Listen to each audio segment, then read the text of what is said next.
Hi there, welcome to Long Distance Review, and on this week's review I'm going to look at the new album from Enter Shikari entitled Nothing is True and Everything is Possible. If you've never heard of Enter Shikari before, they were formed back in 2003 and they're from the UK. They, hard to define them as a band. They sort of started out as a post-hardcore band. They've got experimental music in there, post-hardcore rock, electronic rock, dubstep, things like that. When they first started out in, say, like 2007, their first album, Take the Skies, they certainly were more of a post-hardcore band. I think then when they released Common Dreads, 2009, they incorporated a lot more clean vocals, had drum and bass, dubstep influences on there. A Flash Flood of Colour, which came out in 2012, that was when I started listening to them a lot more then. I really liked that album. It felt like a bit of a fusion of everything they'd done in the past and sort of amalgamated on the album. They followed that up in 2015 with the sort of... I love this album, The Mind Sweep.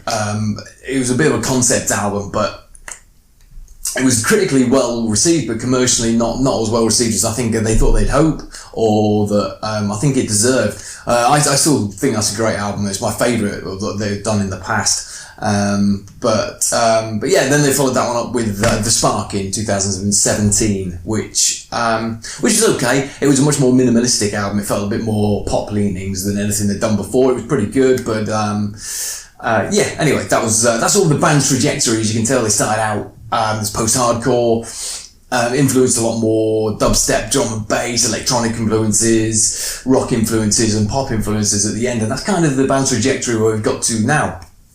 Thematically, the band have always had a very sort of punk spirit to them. They've always used their platform as musicians and artists to express their opinions and thoughts on the world around them, the political and social commentary on the world around them. They've touched on financial crises, climate change, health crisis in the UK, things like that. And so they've always remained very relevant in that sort of sense. And I feel in the times of when we're all stuck in a global pandemic that Shikari are kind of the right band for the right time at the moment.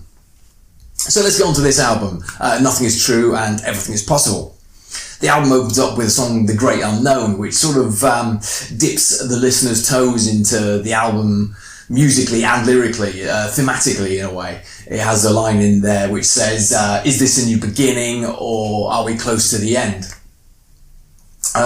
It's a cool little song, but it feels like a bit more of an intro than an actual single, although it was released off the album, but it's a sort of, like I say, dips the listener's toes and draws the listener into the album a little bit.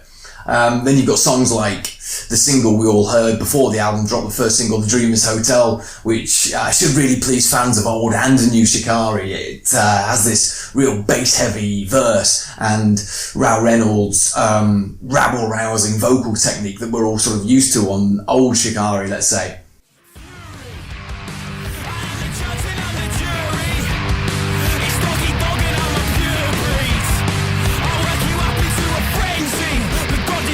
Is heavy. Meanwhile, back at the Dreamers Hotel, 5 stars but all rooms are vacant. Meanwhile, I can hear alarm bells outside, they're losing their patience. Meanwhile, back at the Dreamers Hotel, 5 stars but all rooms are vacant. The whole album actually feels like an amalgamation of everything they've done before in the past.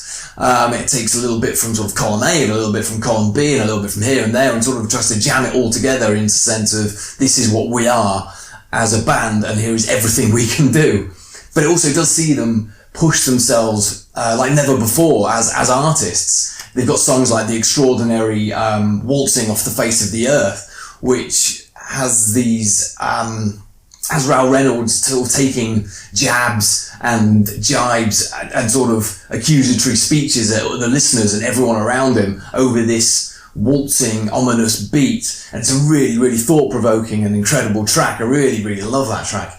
And when that track finishes, you're sort of jarred back into life as a sort of the track Modern Living comes in with its more Shikari staple dance beat style. And at first, I felt like on first listen to this album, that has this sort of scattershot approach to the album where they sort of pluck things from here and there and put them everywhere. And it felt at first like it was a real sort of all over the place album. and it kind of goes on a real roller coaster ride. It doesn't really flow like you thought it would. But the more I've listened to it, the more I've sort of appreciated the purposeful lack of flow on the album, I think. I think some tracks are put in there to jar the listener into feeling unease or uncomfortable, or you don't really know where you're going on the album. And I guess that's really the theme of the album as a whole. The more I listen to it, the themes are sort of what's next. The future's uncertain and unwritten, and the possibilities are endless if we actually do something about it. And that theme comes across really well on the album.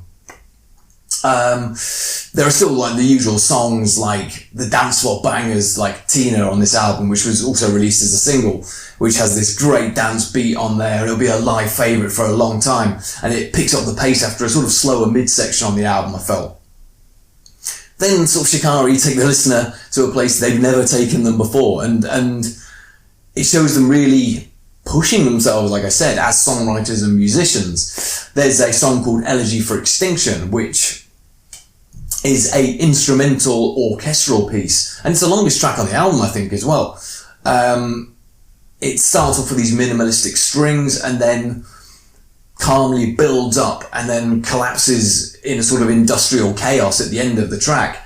And it's a very ambitious and interesting piece of music, but can feel a little bit awkward and out of place on this album. It will probably annoy some hardcore Shikari fans of old. They'll be thinking, what the hell is this? It will please some people thinking, wow, look at them trying to do these new things. And I can only commend them for being such talented musicians and songwriters and have the confidence and balls to do something like this on this album. Do I like it? I'm not sure. I think it does still feel a little bit out of place on the album, but fair play to Shikari. It shows they can never be pigeonholed into a genre. They are such talented songwriters and musicians nowadays that they can pretty much throw their hand to anything. And they're so bold and brave that what they can do is whatever they want.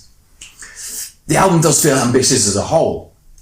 It doesn't always work. I don't think every track on here is great. I found the song Crossing the Rubicon I found very sort of saccharine and sweet, and there's a song called The Pressure Is On, which is a little bit too nice for, it lacks a bit of grit. And there's those songs on here which I feel a little bit, they don't work as well as some. But when it does work, it's very, very good. I really like the songs Marionettes Part 1 and 2. I thought that worked really well. Part 1 has this real sort of dance floor heavy beat and these electronic robotic vocals on it. And then Part 2 has this more old school sounding sort of Shikari song.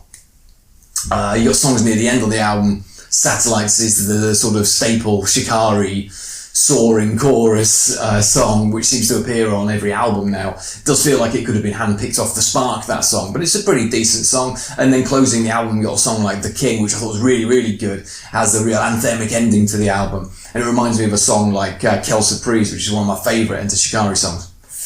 Overall, as I said already, this is a very ambitious album. It is better than the Spark, in my opinion. A lot better than the Spark, actually. And the more I listen to the album, the more I am going to appreciate it, I think. It doesn't always work, like I say, but when it does work, it works better than they've ever done before. And as songwriters and musicians, it just shows how far they've come to be able to do something like this. It's all self-produced as well. Rao Reynolds has produced it himself. And it works really well. It sounds beautiful across the album, and it works so well. So yeah, I really like the album. I think it's very, very good.